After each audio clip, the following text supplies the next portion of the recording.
Hi, it's Beth here, over 65 and talking, and I was doing a podcast the other day, which I do podcasts, I've got 200 of them, I'd love you to check it out, I was making a joke,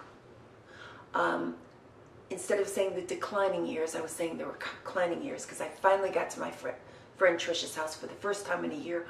We got to get on the couches and have 4 or 5 hours of talking, better than any therapy couch ever, because it just never ends. We don't have to pay the bill, we don't have to leave, we don't have to do anything. So I wanted to make this joke about the reclining years. So I looked up declining years just to see what it was. And then I looked up older age, looked up every nice word I could think of for what I am at 67.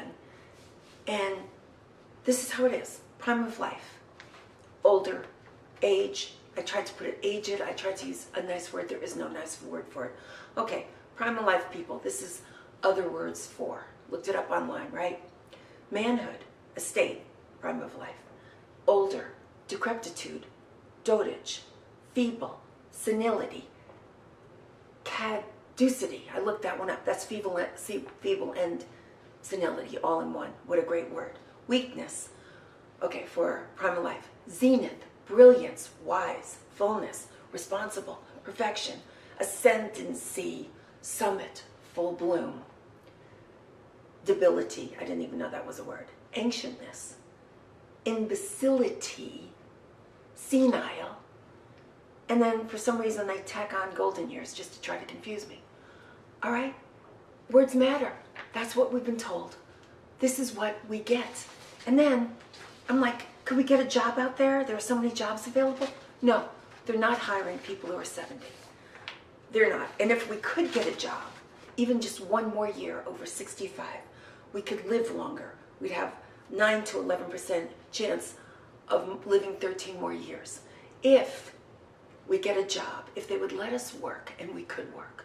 We don't have children at home, no ear infections, no marital problems, no sexual harassment. I mean, bag my limit. Nobody, I mean, I'll be just the best worker ever. If you need a day off, I can be there.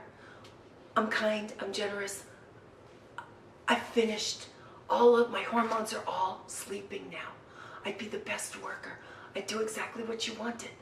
I don't know why you don't want one of me. I will always show up. I don't get sick. I've seen every germ there is.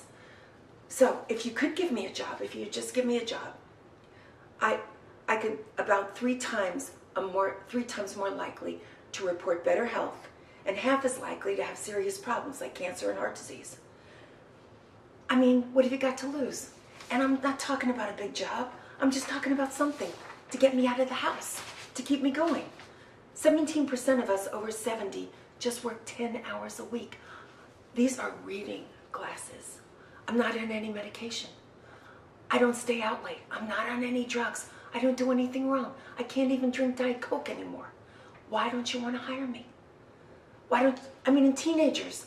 So, we're not going to get hired by these people, okay? Because it's a pretty good argument. So, not all of us are on a fixed income. Some of us are really rich. Why don't you start businesses for us? Restaurants for us. Clothes. I mean, I would like a dress that actually fits me. I shrunk. You know, figure that out. And design dresses for our age group. There are so many of us. So the thing is, if I get to be 65, I've got a really good chance of dying at 84 or 86. That's 20 more years for me here. Doing what? I mean, how's the money supposed to hold out? Give me a junky job. Let me have it. You know, and I'll show up, decrepitude or not. I will give you everything I have. But if you're not going to hire me, why can't old people do it? Please, just get this YouTube around. Get it to some rich people in our age group. I want them to help everybody, but I want them to help us too. I mean, we can rock decrepitude. I know we can. Give us a chance.